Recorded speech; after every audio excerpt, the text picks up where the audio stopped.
Hey friends, thanks for joining me, Jim Baroud, to hear a few insights from leaders who represent our innovation ecosystem. Today's chat is with Chieh Huang, co-founder and CEO of Boxed.com. Chieh, thank you for joining us today. You are in the midst of this pandemic, a very important player. But your background is really impressive. So it's not just Boxed. To get to this point and to be, how successful you are today, it's taken a lot of time and experience. So take us back. Talk to us about your entrepreneurial journey. So I don't know how far you want to go back, Jim, but I'll probably start right around after college. How about that? And so, I was like, how far should I take it back? Geez, if we go all the way back to like middle school, it's going to be a long webinar. But after college, I graduated and went to Japan to teach English. My parents thought I was ruining my life. Like, what are you doing? Just everyone else has become an investment banker, doctor, lawyer, whatever's. Here I am going to the countryside in Japan to teach English. And so ended up playing like duck, duck, goose with like Japanese kids for like 2 years of my life, and really thought, maybe I did kind of waste a few years of my life there. I traveled a lot, met a lot of great people, but what did I really get out of it? So came back for law school, which I enjoyed, and graduated and started my career at a law firm in Times Square on September 15th, 2008. And I know the general kind of background, or at least the rough demographics of the folks on the call. That probably doesn't mean much to you guys. But for other folks on the call, they'll know that on September 14th, 2008, at about 11 p.m., Lehman Brothers filed the largest bankruptcy ever up until that point, and thus really sparked the Great Recession of 08 and 09. And so I was starting my professional career on that day. Luckily, I still remember coming out of the subway with my new suit, new shoes, new briefcase, and just thousands of people streaming out of Lehman Brothers, because our building was very close to theirs, without a job that morning. I was like, man, I sure know how to time this. But stayed on for a few years at the law firm. A few folks from high school, ironically high school and middle school, reached out, and they had bought this thing called the iPhone back then, and they thought it was going to be big, and they asked me to go along this ride with them to build games for the iPhone. So we did do that. I quit my job cold turkey, did do that, had a successful game, but couldn't raise money. And this is how the story all comes about, or comes full circle. Couldn't raise money even though we had a rather successful game. But what we found was one of the largest gaming companies in Japan requested a meeting with us because their CEO was in town. So we couldn't raise money. We didn't know what to do. So we went into this meeting, just a few country bumpkins, from Jersey. And then the meeting didn't start off that well. But actually, I was like, you know what, I'll go for it. I'll shoot my shot. And I said, you know what, I speak a little Japanese. I lived in Japan before. And they said, oh, really? The CEO there said, oh, really, where? And I was like, oh, man, I lived in the countryside, so I was rather embarrassed to say. And then I told her the place where I lived. And it ended up that she was one of the few female public company CEOs in Japan, the only female baseball team owner in Japan, and one of the very few public company CEOs that had grown up where I taught English in this countryside town or area. And from there, I guess it's the first lesson, everyone. You never know how things come full circle. And so I thought I had wasted 2 years of my life there, but I couldn't be here today without that initial check. And within about 4 to 6 weeks after that, she had written a check for almost $1 million for us and sparked our growth in the gaming company, which eventually was acquired. We left, and then we eventually formed Boxed. So you never know. That's great. And so you started Boxed with whom? Folks from that company as well? That's right. So it's basically the same. It's getting the band back together. So the four key kind of folks from our gaming company were the four co-founders of Boxed. Okay, so for those folks who don't know what Boxed does, talk to us about your company. Yeah, and probably the easiest way to describe it in 2020 terms is we sell toilet paper and disinfectant wipes. So you can imagine how the year has been for us. And so we initially started as a Costco online. That was basically what we were. I think we've evolved to so much more than that, to just being folks who's kind of go-to shop for consumer packaged goods and food online. And so we're now in the lower 48 states, fulfillment centers across the country, and hundreds of millions of dollars of sales since starting in a garage in Edison 7.5 years ago. Awesome. And you started in 2000, was it 2000? What was the exact year you started? So how old is the company now? Our first package left the doors September of 2013. That was kind of like a test. And then our first full quarter in business was basically Q1 of 2014. So Right. About 7 years now. And now you're, pretty much one of the next unicorns, right? I hope so. It's like, if we can't do it in this environment, there's no chance for us, because Right. what we sell went from crazy to boring to now like the zeitgeist of 2020.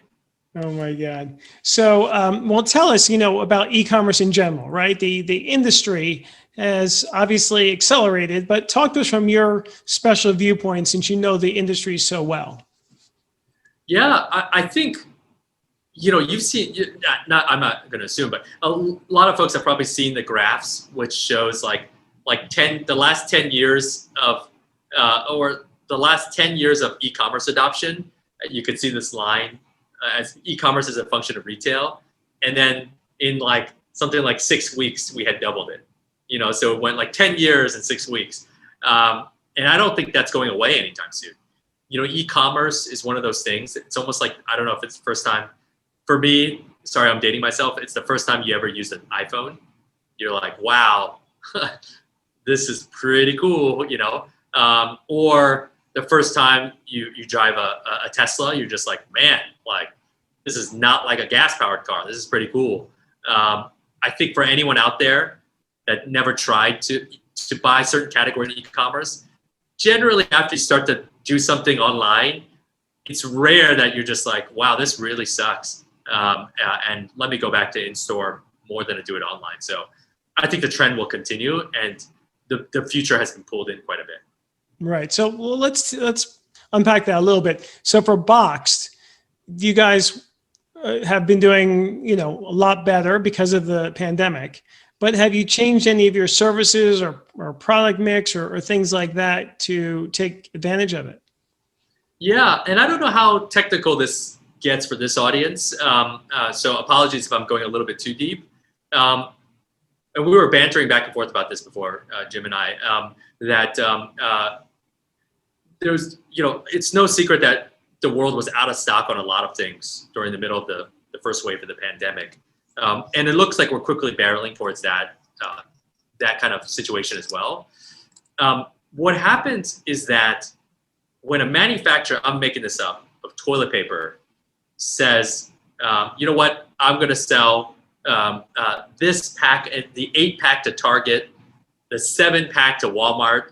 Then Costco says, I want the 36-pack. Then Box says, I want the 35-pack. It's just everyone wants their own custom pack, so you can only get that pack where you normally shop, right?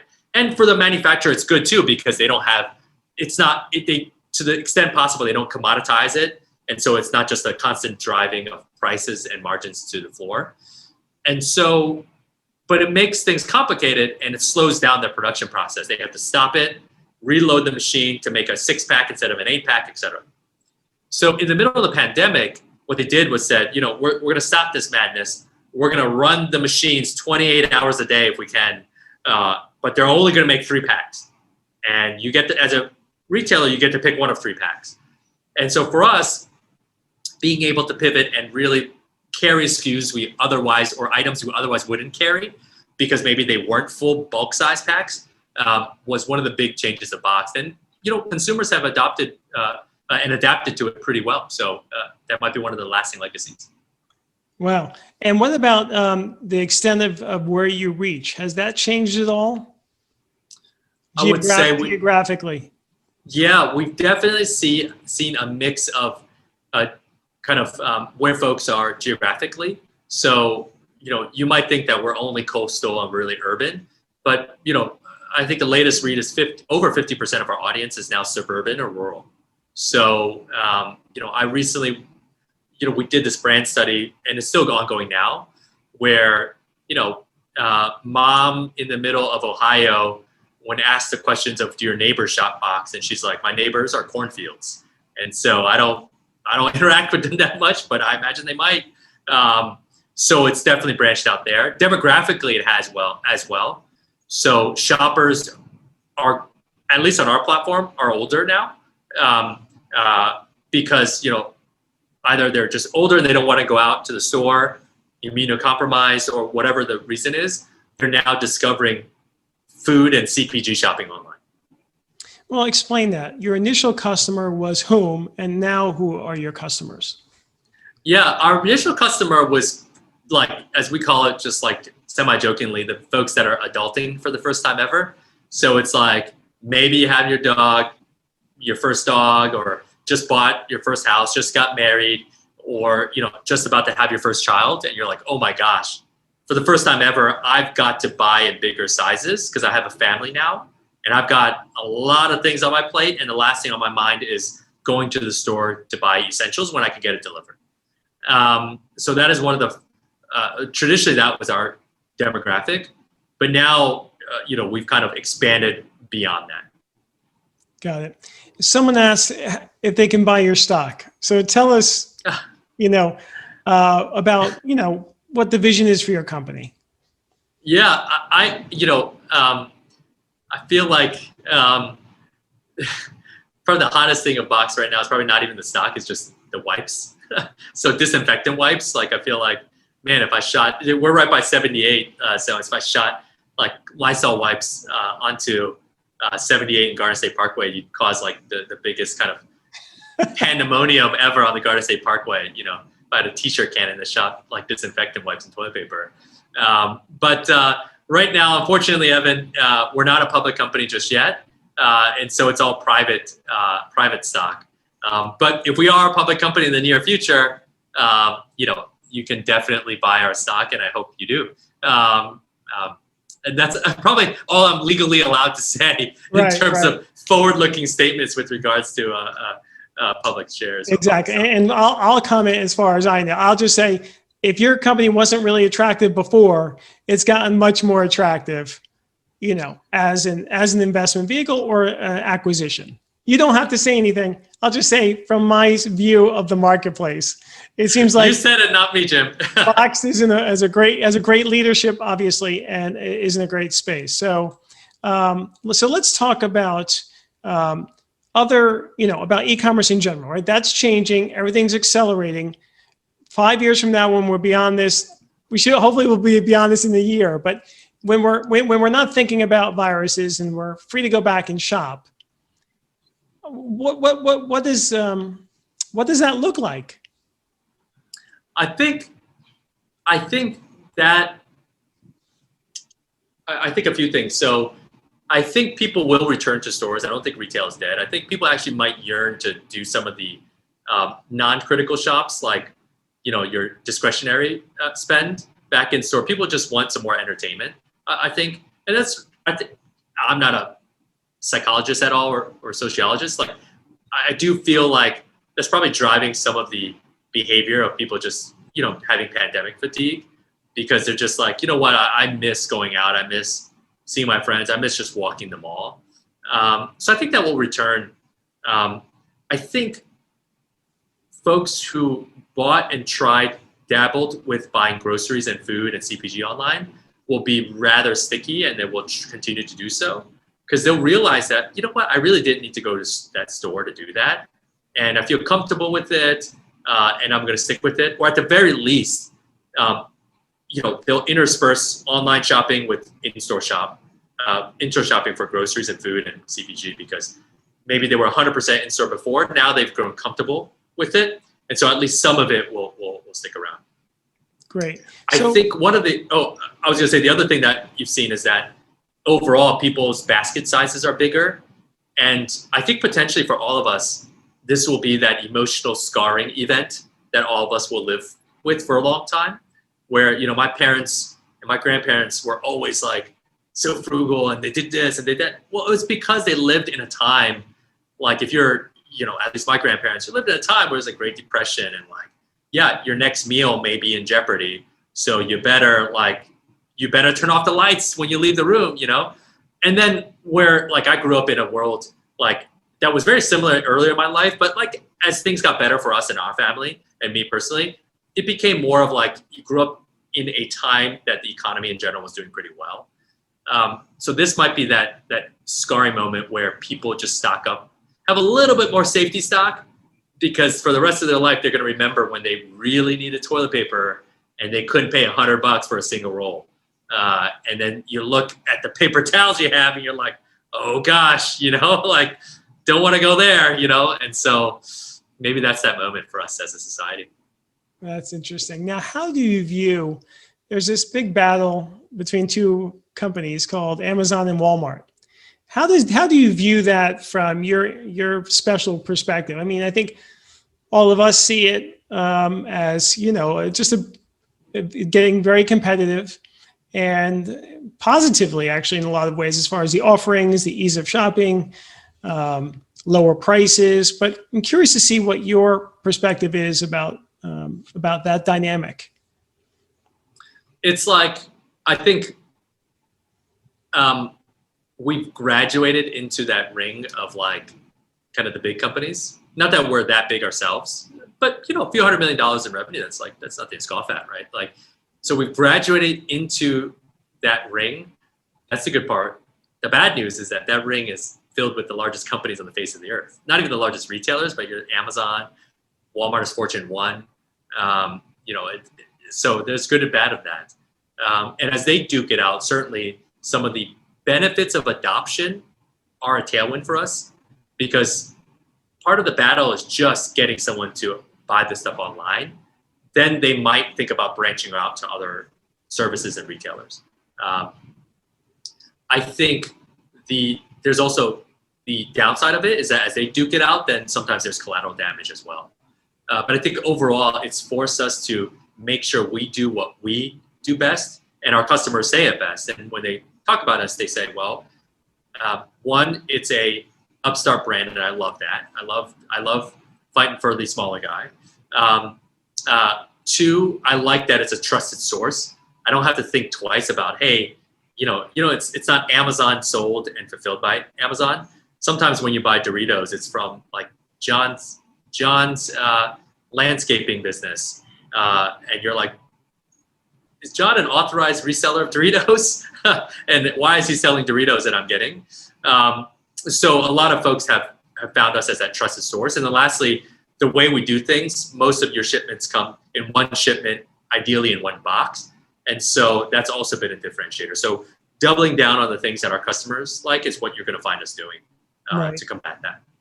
And I know many folks probably don't know this, but I know you guys take care of your employees. And you have several examples of how you do that. And I think people are very cognizant of that, or more cognizant these days when they hear stories about, negative or poor cultures or poor safety procedures or operations. So talk to us a little bit about that, because I think that's really special. Yeah, so it's driven by, we were doing it, we were like treating folks well before it became like a cool thing to do. I just felt like it's born from my own personal experience of, when my parents, when I was growing up, there was a time, many years in our lives where the only income was minimum wage from my mom, and so it's tough, not that we pay minimum wage or anywhere close to it. We pay much more than that. But, hourly work, folks on an hourly kind of wage, it's not the easiest of lives. Like that, I could definitely kind of attest to.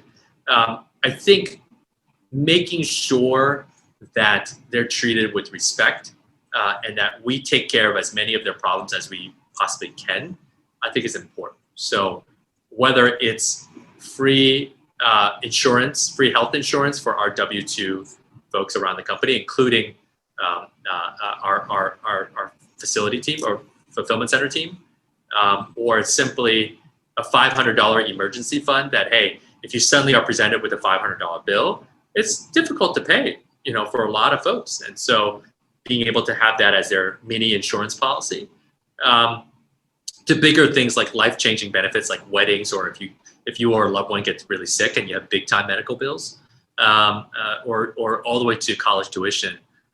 We tried to put together a suite of benefits that our folks really like, born out of my personal kind of experience. That has since evolved, though, into, I wouldn't say a top 3 reason why people shop Box, but definitely a top 5 reason that we are a company that does right by customers as well as our employees and people like that. Right. Well, I think that's really special. So talk to us about who you view as a role model as far as other business leaders or entrepreneurs.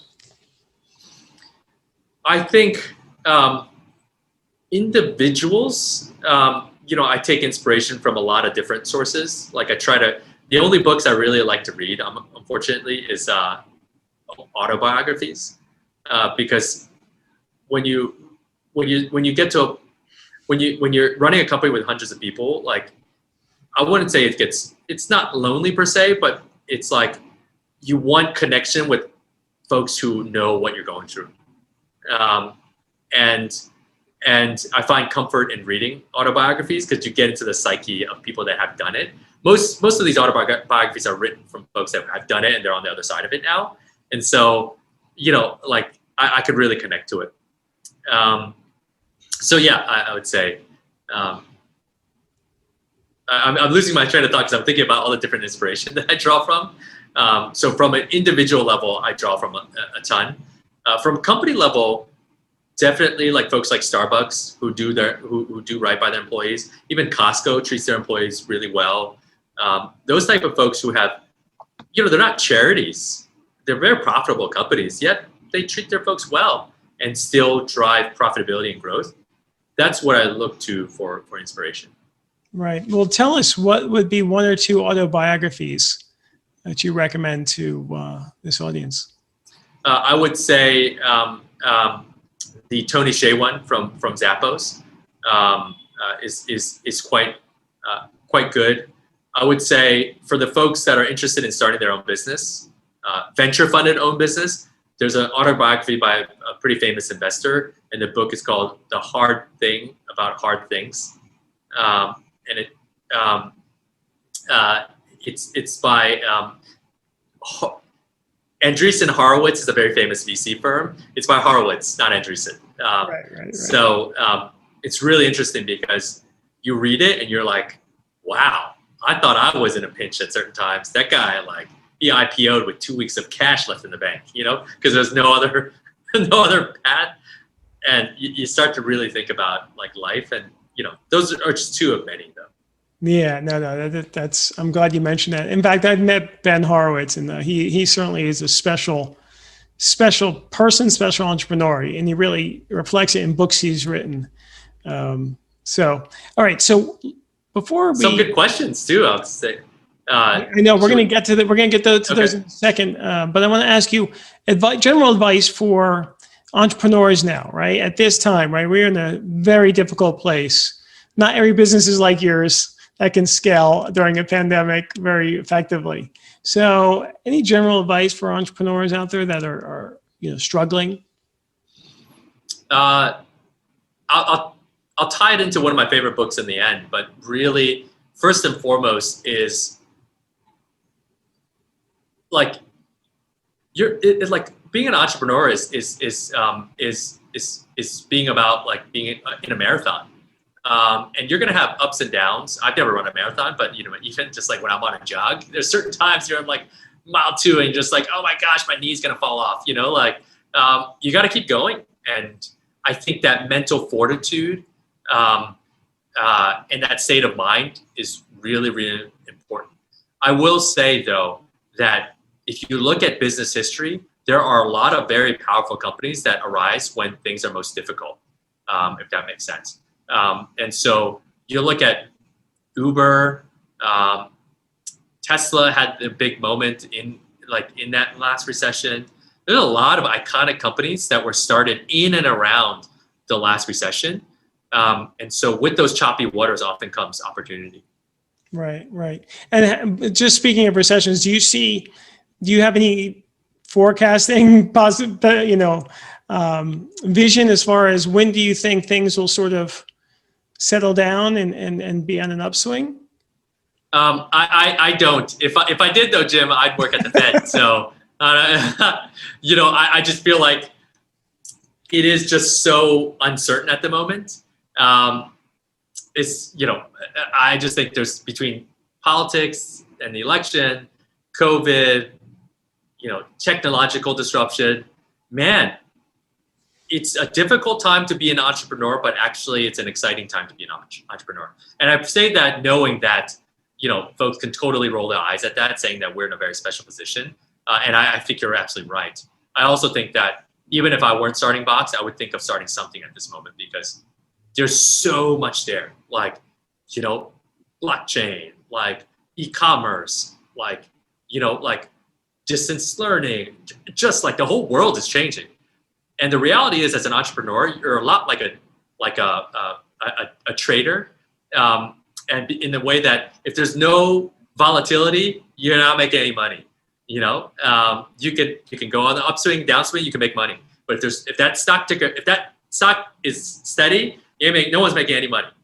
And so right now as an entrepreneur, the world is like that, and so you just have to find your angle. And I think you could be very successful. Yeah, I totally agree. So before we get to questions, we have a bunch here. Share with us just one thing, one takeaway from this conversation. I was alluding to it a little bit before is that the one thing I hope you take away from this for the folks that are listening is that being an entrepreneur and running the entrepreneurial race is a marathon vastly populated by sprinters. And so you're going to, at times when you're running this marathon, feel like, oh my gosh, that person's getting so ahead, or that company's getting so ahead. This is a marathon. And I'm telling you, the vast majority of people at that starting line are sprinters. They want the glory of being an entrepreneur. They have this next great idea. They're go, go, go when the gun starts. But man, it is an entrepreneurial journey. When you think about the folks that are very successful, anyone on this call today, think about the most successful entrepreneurs that you know. They were probably a 10-year overnight success. I'm sure folks who have not heard about Box will turn around and say, oh my gosh, they're an overnight success. The pandemic hit and everyone's ordering from Box. It's like, well, we've been around for 7+ years of hard work. And so just remember that there's always going to be someone that's running faster at that moment, but keep your pace and realize it's a marathon. I think that's a great reminder, right? We always see all these very celebrity entrepreneurs, and we think it just happened just like that, right? But the ability to focus and persist and to have endurance, right, is really a critical skill set. So let's get to the questions. Let's see. This one's not COVID related, but as your revenue increased, how did you evaluate increasing your personal salary and leadership, team management team salaries, or did you just reinvest the profits back into growing the business? I took a salary cut, and so we incurred a lot of additional expenses, as you can imagine, from COVID. So between the 3x amount of kind of cleaners and janitors we've had to hire, from having mandatory downtimes in the facility so we can properly clean and so no one is interacting with each other in the parking lot, so one shift can totally go home before the next shift comes on board. There have been some cost headwinds for us that I think it's right for me to take a pay cut. So, but overall, as a growth business, you're basically investing any profits right back into the business. it's just the way of high growth technology companies. There's very few that are highly profitable, and the ones that are highly profitable, I would imagine, are reinvesting the vast majority of their profits. Right. So someone asked, do you find it difficult to balance your work life and personal life? Yeah. I vacillate back and forth on this because sometimes I feel like there are hard lines you can draw. Other times I'm like, no, it just melds into one. And I'm more of the camp of like it melds into one. So it's like a really deep Venn diagram where there's a lot of kind of that overlap. But there are fringe things where it's like, this is just totally work, or this is just totally, hey, there's still certain cutoffs that don't fall perfectly within that Venn diagram. I think it's probably how I would describe it. There's hours where I physically, like, I will put a block on my calendar that just says, every day, this is my time to spend time with family, spend time to think, and I actually schedule that time. And because if you don't, then the Venn diagram becomes just one giant circle. And related to that, how do you unwind and relax? Is there any special thing you do, or is it just spending time with family? I would say schedule-wise, I've definitely evolved from my first time being an entrepreneur to now, is that I don't lose any sleep. I could count on probably two hands sleepless nights that I've had in the 7 years running Box, as stressful as it's been, because I've learned that thinking about it and letting it get in your mind so that you end up having no rest or a very terrible night's rest is a compounding kind of thing that will affect the company in a very bad way. You're not going to think about the way to solve your problems at 2:30 a.m. lying wide awake in your bed. Like after you've had like a full day, dude, your brain is barely working at that moment. Have a great night's rest. Wake up early, get at it with a fresh brain is how I've evolved.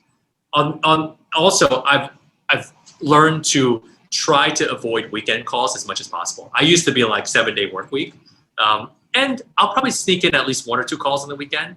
But to the extent I can, I really try to recharge on the weekends. So those are the 2 tips. Right. I've also learned that I've become very boring and I don't have hobbies anymore. And so I recently went back into, I like overtly said, you know what, I should have a hobby again.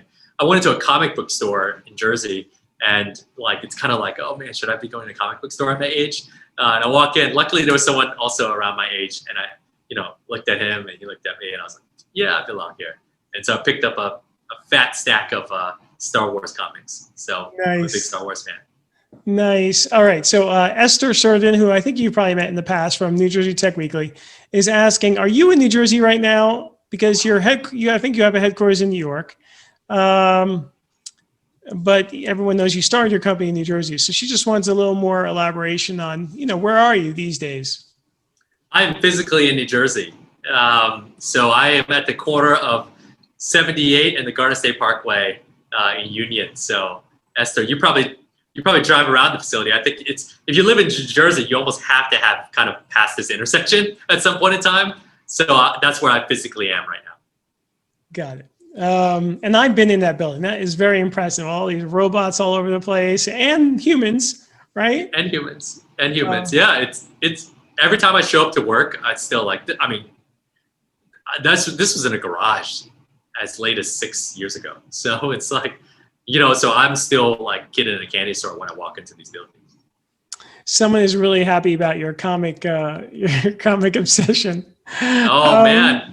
It's so the funny. 3rd episode of Mandalorian comes out tonight, or it's out already, so I'm looking forward to that. That's as wild as my Friday nights get these days. I've heard great things about that. Let me ask you this. Speaking about robots, right? We just heard from Walmart saying that they're going to not use as many robots for something and then use humans for these things. Can you speak to sort of, that dilemma and that situation as someone who uses robots in your facilities? Yeah, I think there is a very fine line between what's a toy and what is ready for mass consumption and it's actually useful. outside of its usefulness of just being cool. I think, for example, most of the robotic arms out there these days, they're still toys. Like the dexterity of a human hand and how you can say, I'm picking up this cup like this, and I'm going to put it down at the speed in which I put that down. And I'm going to pick up the water bottle right next to it like that. That speed and that dexterity doesn't exist today. Does not. You see it like it's like the clumsy hands are going. That's going to change over the next 5, 10, 15, 20 years.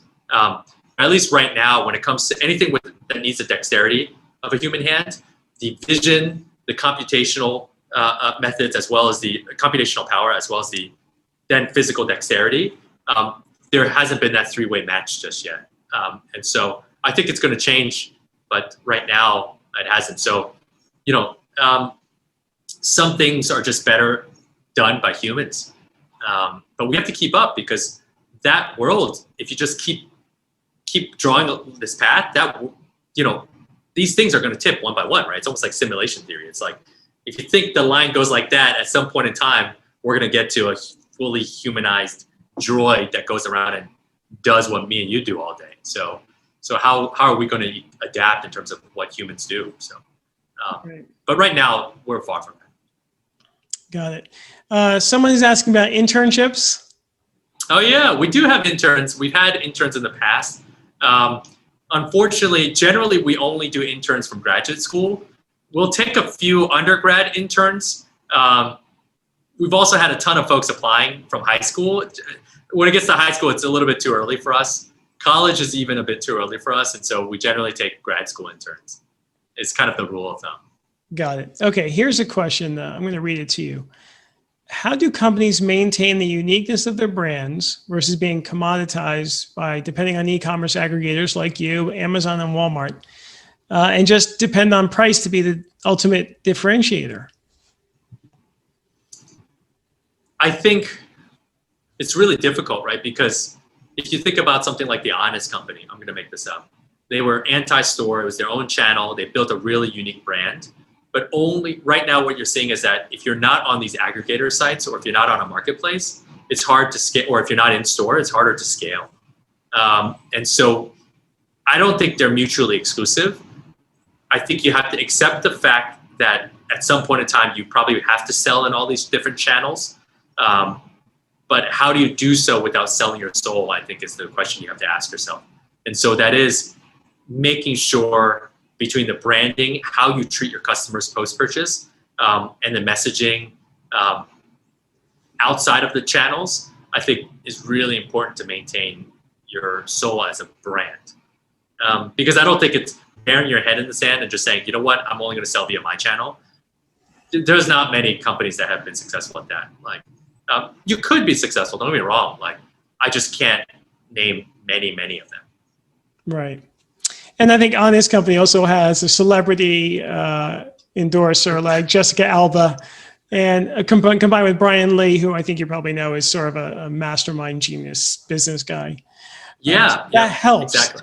Yeah, that certainly helps if you're Jessica Alba, right? It's like, yeah, you're already a brand. So, right. Yeah. Got it. All right. So let me just check here.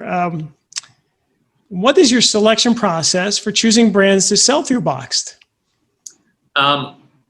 That has evolved over time as well.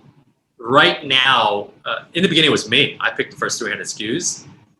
That's why I don't lead the buying department anymore. So, but now, for things that we carry first party, so for the things that we actually buy and take physical inventory of and also sell, it's a pretty rigorous selection process where, of course, we run through the normal stuff of trying the samples, understanding the story of the item and the brand. The data then comes in of like, is this a category that's doing well for us, as well as kind of potentially out in general in the market. And then lastly, the buyers have to defend to the other buyers why they're onboarding a new product. Is it because the older product is going out of fashion or out of style? Is it because this item provides better economics for the company? Is it a white space area where we have a high quality entrant in that category, but no medium tier quality entrant? So there's a bunch of reasons, but they have to then defend it. But the road starts first with getting in touch with one of our buyers, either through the website, into the general kind of inbox, or reaching out to them via LinkedIn and getting their attention. Right. So speaking of your mix, is there any real big failure or real big surprise, a success from those first 300? Yeah. Fruit snacks is in our system. It's still like, I think item number like less than 10. And it's funny because that fruit snack has been carried out now 7+ years. And so, because now item numbers in our system are like, they're like 4 or 5 digits, because we've tried so much over the years. But it's refreshing to see some of those items that are still like, item 3 is still on sale. They're like, ha. Even a broken clock is right 2 times a day. So, so some of those items are still there. Mistake-wise, you're always going to make bad buys as a buyer. So it's just a part of life. So luckily, we haven't made such a big mistake that it's tanked the company, which is, a real possibility early on if you're carrying inventory. Right. Okay, so here's a question. How have you managed to keep up with the larger companies like the Walmart, Amazon, Costco's of the world? Don't they have the ability to have considerably lower prices? Yeah, so you have to stay true to who you are and what your message is. And so surveying customers like we have recently done and understanding why they shop with us, you find that there is a niche for folks who don't want to shop with the other big platforms. And so that's very important for us. The technical reason of why we can offer pretty compelling prices on a unit level or on the item level against those folks is that on average, we ship about 10 items per order. And so if you think about the biggest cost of e-commerce, of course, it's the item itself, but really it's that cost to ship it to you. And so what you find is that if I'm going to ship this bottle of water, I'm just making this up. If this costs $5 to ship, if I ship 10 of these, it doesn't cost $50. So the cost of shipping doesn't straight line. And so as it asymptotes towards a pre-negotiated price, every item past your third, fourth, fifth, sixth item, it's really great because you could the item rides along with the other items. And so your incremental shipping price for each additional item is very small. And so while Amazon and Walmart are shipping shipping one item orders, they have to pay that full freight every time, that full entry price every time, right? They're shipping an item to you. But if you buy 10 items at a time, every incremental one doesn't have that big entry price anymore. And so the overall price of every item is kind of divided out amongst all different items. Got it. Now, what shipper do you use, or do you use several? We have to use several now. So it's not boy who cried wolf. For everyone here that expects to gift anything to anyone this season, you better buy it early. I'm not kidding you. Like, that's a real challenge. Like, I'm sure, and here's my proof in this.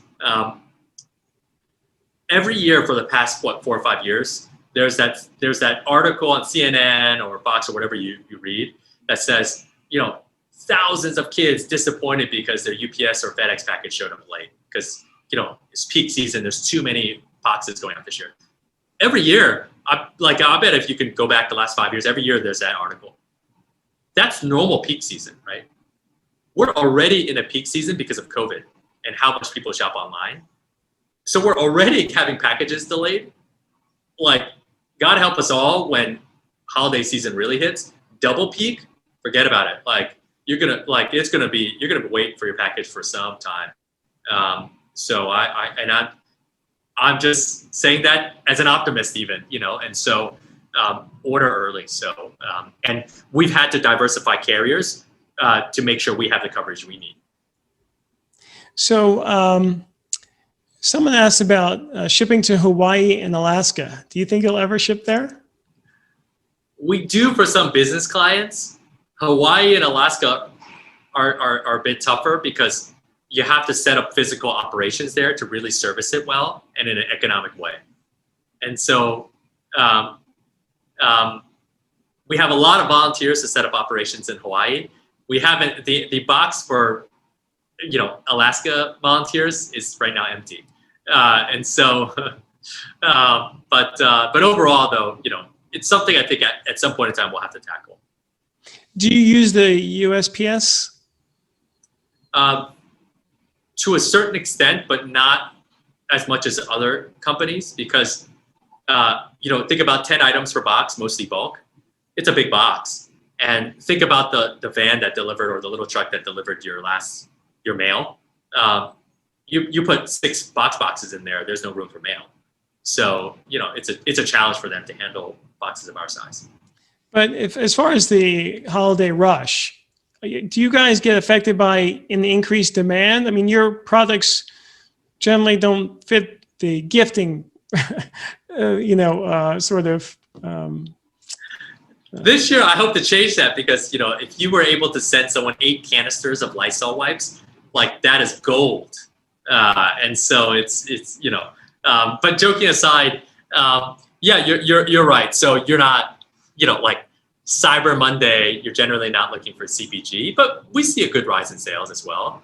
But it's usually when schools are back in session, like whenever, I'd like to say when people come back down to earth and like holidays are done, like families out the door, and they're like, man, life has returned to normal. That's when people are like, oh yeah, pantry load. That's Right. when we see the rise. All right, this is going to be our last question, Chieh. Do you plan on going international one day? Potentially very soon. So fingers crossed, you may or may not hear about something in the very near future about that. Great. Well, Chieh, this has been really fantastic. You have an amazing story, and we're just lucky to have you, locally here, growing at such a great business. So leave us with a poem or an excerpt, and then we'll get on to our weekend. Yeah, sorry, I'm not a big poetry guy. And so when Jim asked me, I actually pulled one of my favorite lines. I know I said I read a lot of autobiographies, but sometimes I read obscure books as well. So there is a book that you can buy. It's actually not classified. It's FM, which stands for Field Manual, 21-76. So what a great title, right? It's the U.S. Army Survival Manual. So it's like, if you're shot down over enemy territory, how do you survive the next 2 weeks until the cavalry comes? This is the physical manual you're supposed to study as a part of the armed forces.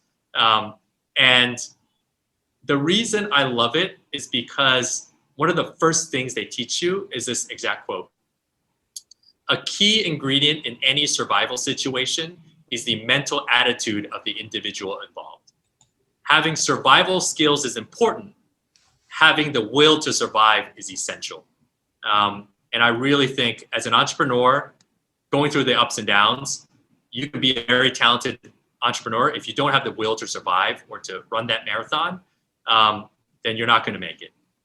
And so I find great inspiration from that quote. Thanks for joining us. I hope you enjoyed the show. Please like it, leave a review, and subscribe. See you soon.